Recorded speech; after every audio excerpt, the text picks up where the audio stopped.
Corajosos, hoje eu vou contar mais uma história de terror. Mas antes, não esquece de dar aquela moral, deixa o seu joinha, se puder, se inscreve no canal pra tá dando forças pra gente continuar contando histórias como essa. O Refúgio dos Mortos. Para ser uma viagem simples, minha família e eu partimos em direção a uma pequena cidade no interior para visitar parentes distantes. O trajeto deveria levar apenas algumas horas, mas à medida que o dia avançava, o tempo começou a mudar. Nuvens escuras se formaram no céu, bloqueando o sol e criando um ambiente opressor. A estrada pela qual passávamos era deserta, rodeada por campos intermináveis de árvores retorcidas e mato alto que pareciam nos sufocar a cada quilômetro. As sinalizações eram escassas e, sem perceber, acabamos nos perdendo em uma dessas estradas rurais. O combustível do carro estava perigosamente baixo e a sensação de desconforto se tornava mais palpável a cada minuto que passava.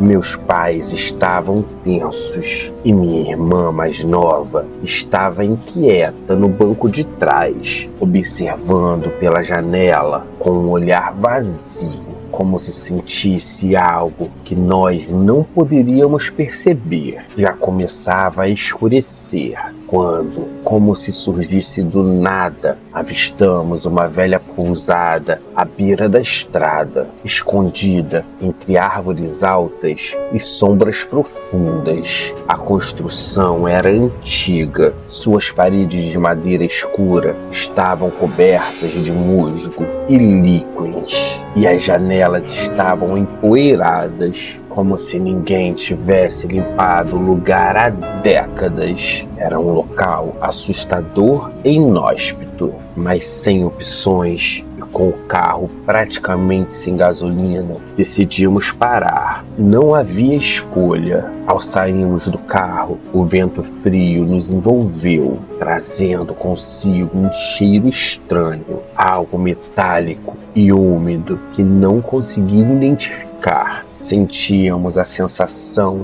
de estarmos sendo observados, mas não havia ninguém por perto. A porta da pousada rangeu ao ser empurrada, revelando um interior que não parecia menos sinistro.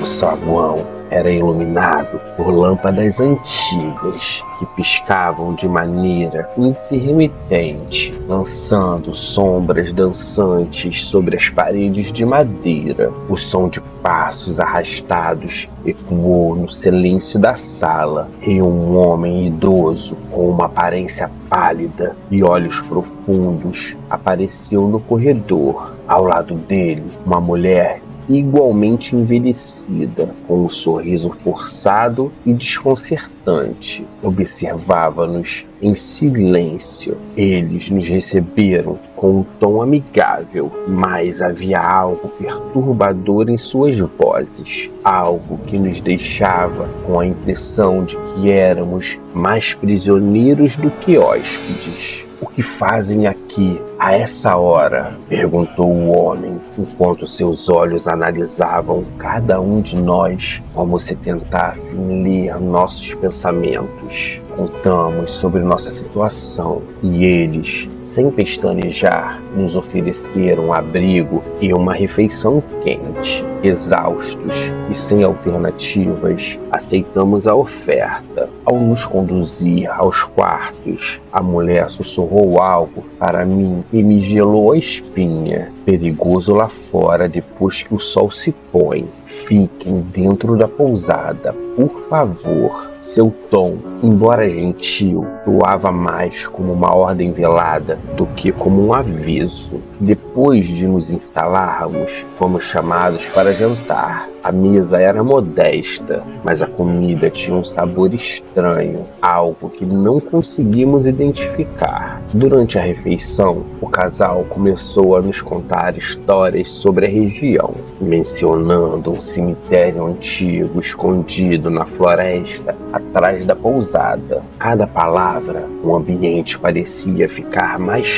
frio e as chamas das velas na mesa tremulavam como se fossem sufocadas pela própria atmosfera pesada do lugar. Quando minha mãe perguntou mais sobre o cemitério, o casal trocou olhares. Aquele cemitério é um lugar onde os vivos não devem pisar, disse a mulher, o sorriso desaparecendo. Almas não descansam em paz e vagam por lá, à procura de companhia. O velho concordou com a cabeça. Sua voz baixa e carregada de mistério sombrio. Não saiam à noite, ele advertiu, com um olhar fixo e penetrante. Sentindo o desconforto crescer, nos retiramos para nossos quartos. Mas naquela noite, o sono foi breve e inquietante. Acordei no meio da madrugada com um som estranho, algo que vinha de fora, como se alguém ou algo estivesse arranhando as paredes da pousada. A princípio pensei que estava sonhando, mas os sons persistiam, ficando cada vez mais altos e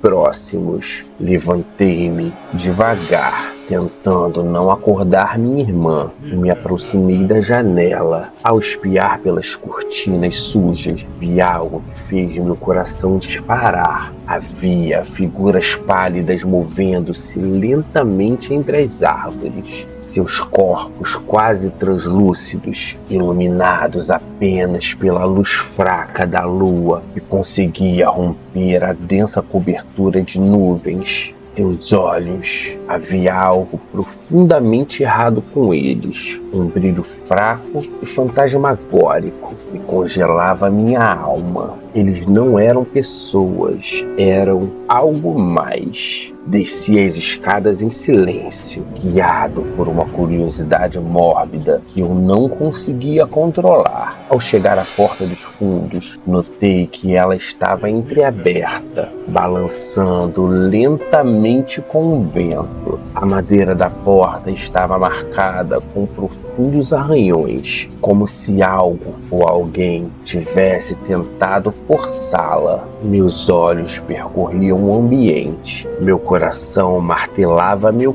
peito. Onde estavam meus pais? Subi correndo para o quarto deles, o desespero crescendo a cada passo. Mas quando cheguei, encontrei a cama vazia e os lençóis ainda desarrumados. Meus pais haviam desaparecido. Pânico tomou conta de mim enquanto corria de um lado para o outro, procurando por eles pela casa. Meus passos me levaram até uma porta no final de um corredor escuro. Uma porta que eu não havia notado antes, e ela levava ao porão. Aproximei-me devagar, sentindo um ar frio subir pelas escadas. Quando abri a porta, fui recebido por uma visão de puro terror. O casal de idosos estava lá embaixo, rodeado por velas acesas e símbolos grotescos desenhados no chão com um líquido escuro e espesso. No centro do círculo de velas havia uma foto de minha família, com uma faca cravada no centro. O casal estava murmurando em uma língua antiga e desconhecida, seus olhos agora completamente negros como poços de vazio. O velho me notou e, com um sorriso maligno, disse: "Você chegou a tempo para a cerimônia." Antes que eu pudesse reagir, uma força invisível me puxou para o centro do círculo. Fui dominado, incapaz de mover um músculo, enquanto correntes espectrais surgiram do chão, prendendo meus pulsos e tornozelos. O casal continuou seu cântico e eu senti como se minha vida estivesse sendo drenada, minha alma sendo arrancada lentamente do meu corpo. A dor era insuportável e o mundo ao meu redor começou a escurecer. Eu sabia que estava perdendo a consciência, mas o terror me mantinha desperto por mais tempo do que deveria. A última coisa que eu ouvi antes de desmaiar foi o som das figuras pálidas que eu havia visto do lado de fora. Elas estavam se aproximando. Quando acordei, estava deitada em uma cama. Minha cabeça girava e por um momento pensei que tudo havia sido um pesadelo. Mas ao descer as escadas, encontrei minha família agindo normalmente, como se nada tivesse acontecido. Estavam todos sentados à mesa, comendo café da manhã oferecido pelo casal, que sorria de maneira perturbadora. O pesadelo ainda não havia terminado. Tentamos sair da pousada, mas o carro estava completamente sem combustível. Nossos telefones, que deveriam funcionar, não tinham sinal. Quando confrontamos o casal, a resposta deles foi simples, mas aterradora. Vocês não podem ir embora. Já fazem parte do refúgio dos mortos. Naquela noite, as figuras pálidas voltaram. Cercaram a pousada como caçadores cercando suas presas. Um por um, levaram minha família para a floresta atrás da pousada, onde o antigo cemitério aguardava. Eu fui o último. E então, o silêncio absoluto reinou. Agora, estamos presos aqui, condenados a vagar eternamente entre os mortos. A pousada continua a atrair viajantes desprevenidos. E o ciclo de horror nunca termina. O refúgio dos mortos mantém suas vítimas cativas. E não há escapatória para aqueles que entram em seus domínios sombrios. E essa foi a nossa história de hoje. E se você gostou, eu vou deixar aqui uma playlist lotada de histórias como essa. É só você ir lá e continuar ouvindo histórias macabras. No mais é isso. Obrigado a todos que assistiram e até a próxima história. Valeu!